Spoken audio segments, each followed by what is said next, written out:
Yes, na hindi marapit sa buhay ng Kristiyano. Kasi po yung iba, akala nila pag Kristiyano na, wow, okay na lahat. Hindi po.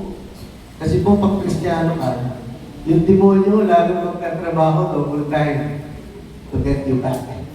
Pamakuha ka niya ulit. At doon ay mas lalo mahigpit ang natin sa ating Diyos. Sabi ko nga, when is the right time to pray? Kailan po sa palagay niyo? When is the right time to pray? Hindi pa kasi sabi nila, may sumagot. Pag may problema, ano yung isa? Yung isa naman, pag mag-isa ka, sabi naman, iba iba.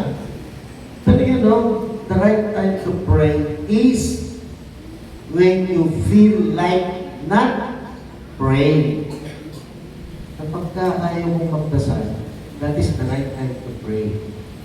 Kasi kapag iniisip mo parang tinatamad ka ayaw magdasal, that is the work of the evil. Yung devil po ang nakaan sa inyo na huwag kayong magdasal. Kaya that is the right time to pray. Kahit nantok-lantok ka na, late ka nang nakauwi, dasal ka pa rin. Last night, anong oras na kami nagdasal? Kasi kung nakauwi ako, galing ako ng Manila, pag meeting in Manila. Umuwi ako almost 2 na. Tulog ako ng 3:30. But my wife's still waiting for me. Sabi ko, Ma'am, sabi ko, huwag na natin tawagin yung mga bata. Usually kasi 8:30 to 9, every night I pray. Sabi ko, tayo na lang. So we pray. Even madaling araw na. Hindi porke pagod ka na, buyat ka. Sasabihin ng devil, bukas na ka manalangin. Mapagaling na ka.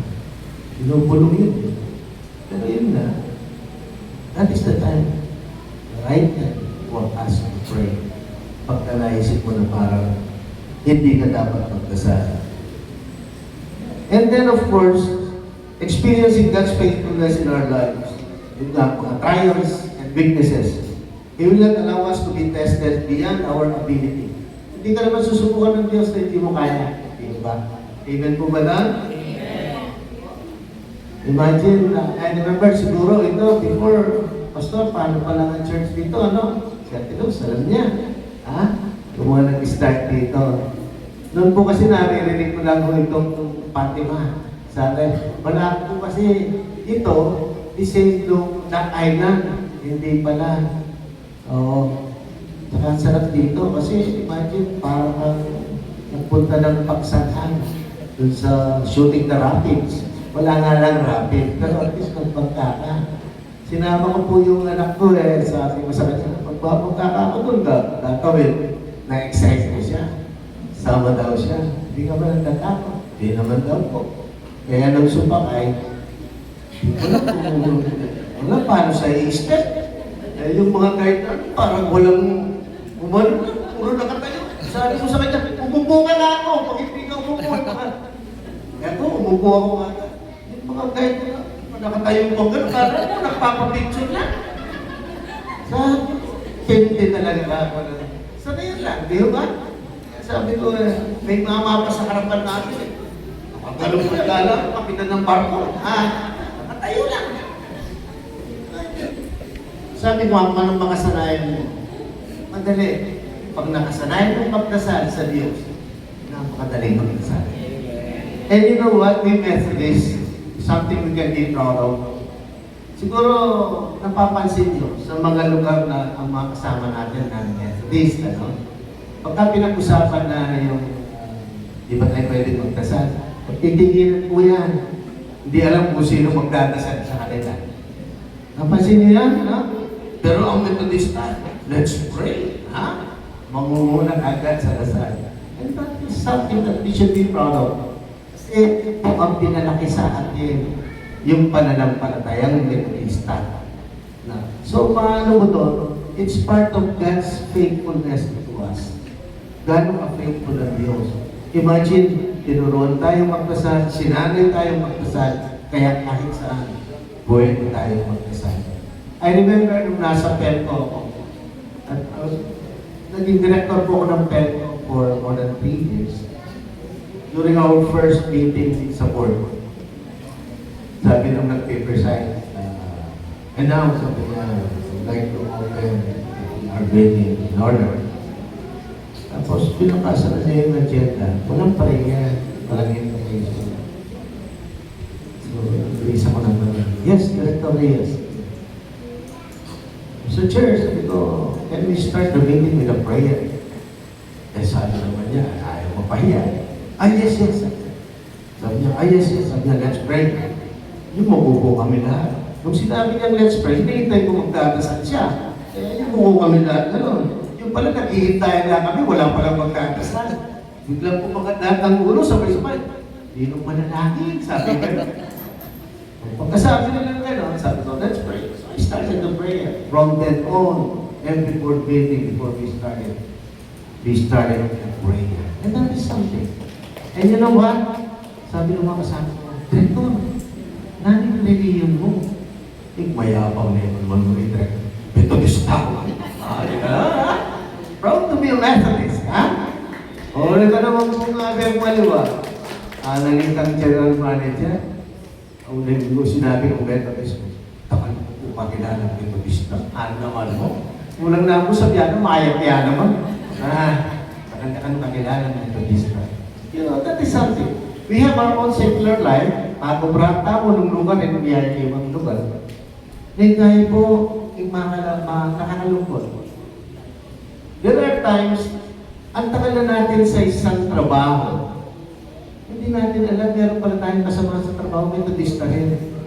Bakit? Because we do not share our faith. Di ba? Meron isang kwento. Pagkatrabaho sila, siguro 7 years na.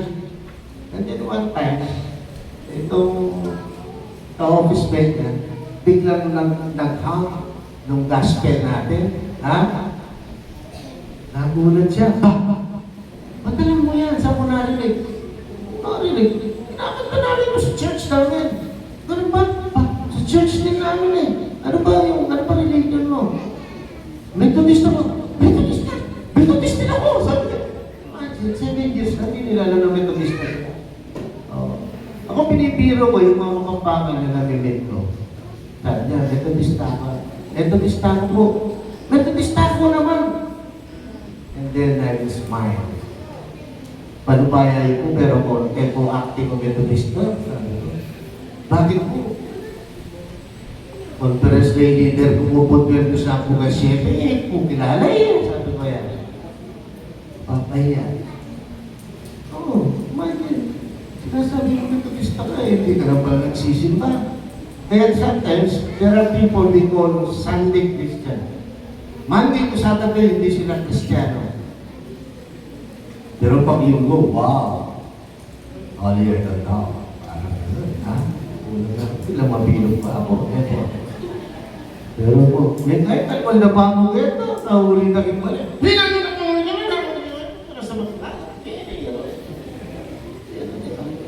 Sana dalata mo kung kadyan yung tamo nito yung pa magiging Methodist na. Ibang passion. Ano? Paluyo po rin kaya bebe, katubaleme, kasabahin namin. I think yung magabat na rin.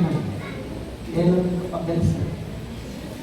Imagine the maybe 44 years na. Ang boy mo na itong 23 years na. Kaya tangaliwa, sumalangin naman kanilang kalab. Nga patera lang mo po. Yan ang isang ako, tabi mo, yan ang isang ako. Because we do not curse. Makakunsyosyang po rin nga eh, paano bayaran? Paano po rin nga doon, kahit secular kaluburan po.